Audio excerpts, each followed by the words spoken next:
Hello नमस्कार। यहाँ हुनुहुन्छ बाबु र छोरी र नानी चाहिँ आज बिहानै नयाँ लुगा लगाएर रेडी भएर ऐना हेर्दै नाच्दै छिन् र यहाँ म पनि रेडी भइसकेको छु।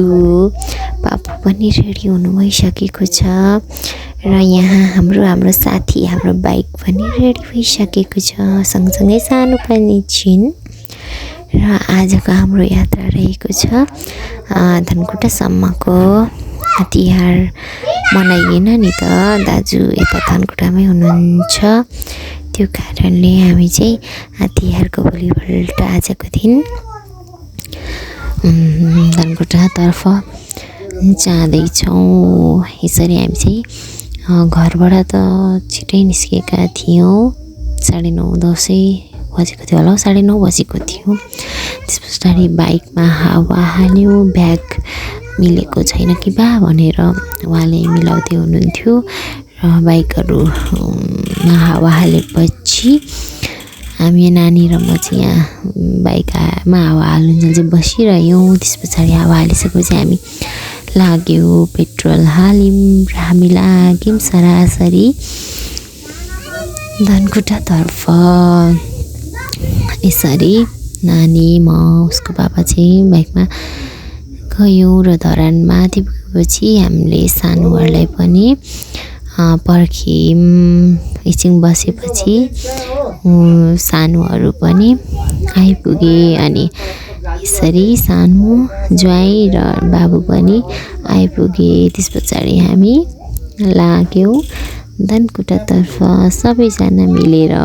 आज चाहिँ अरू बेला चाहिँ अब हामी 3जना मात्रै हिँडिन्थ्यो बाइकमा है, अनि अलिक अल्छी लाग्थ्यो। आज चाहिँ उनीहरूसँग सानोहरूसँग आउँदाखेरि अघि पछि गर्दै हिँड्यौँ। रमाइलो भयो, हिँड्दा पनि रमाइलो भयो। साथीहरूसँग हुँदा चाँडै बाटो कटेको जस्तो हुँदो रहेछ।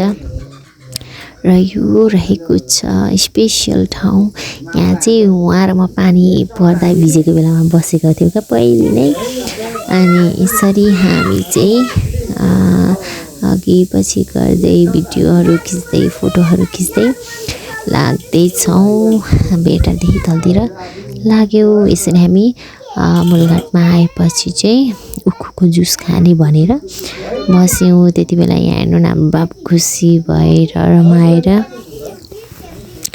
रमाएर खेल्दै बस्दैछ। आँसु पनि हाम्रो बाबुको चाहिँ कस्तो मिठो छ क्या, हेर्नु न। मलाई देख्ने बित्तिकै हाँस्न थालेको छ। दिदीलाई नि को हो भन्छ, जसलाई पनि को हो भन्छ क्या। अनि त्यस पछाडि जुस खाएपछि हामी उकालो लाग्यौँ मूलघाटबाट उकालो लाग्यौँ। त्यस पछाडि अलिक माथि बस्यौँ, त्यहाँ बेल फलेको रहेछ। अनि त्यो बेल चाहिँ कसरी टिपेर बा पाकेको छ कि हेरौँ न भनेर यहाँ ज्वाइँ र नानीले चाहिँ हेर्दै हुनुहुन्छ।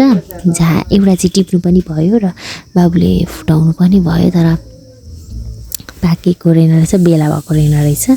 र यस्तो रहेछ भनेर सानीले चाहिँ यहाँ देखाउँदै छिन्, राम्रो पाकेको थिएन। अनि त्यस पछाडि बिस्तारै लागेर हामी चाहिँ घरमा आयौँ। यो रहेको छ हाम्रो लोकसेवा देब्रेवास। त्यस पछाडि हामीलाई लिन चाहिँ हाम्रो दाजुहरू आउनुभयो माथि। त्यस पछाडि उहाँहरूले ब्याग लिएर झर्नुभयो। त्यसपछि यहाँ हुनुहुन्छ हाम्रो मम्मी हामी। त्यस पछाडि उहाँ हुनुहुन्छ हाम्रो ड्याडी। र यो रहेको छ हाम्रो घरमै फलेको एभोकाडो। हेर्नु कति ठुलो छ यो एभोकाडो। र यसरी हामी चाहिँ इचरीबाट धनकुटा आइपुग्यौँ।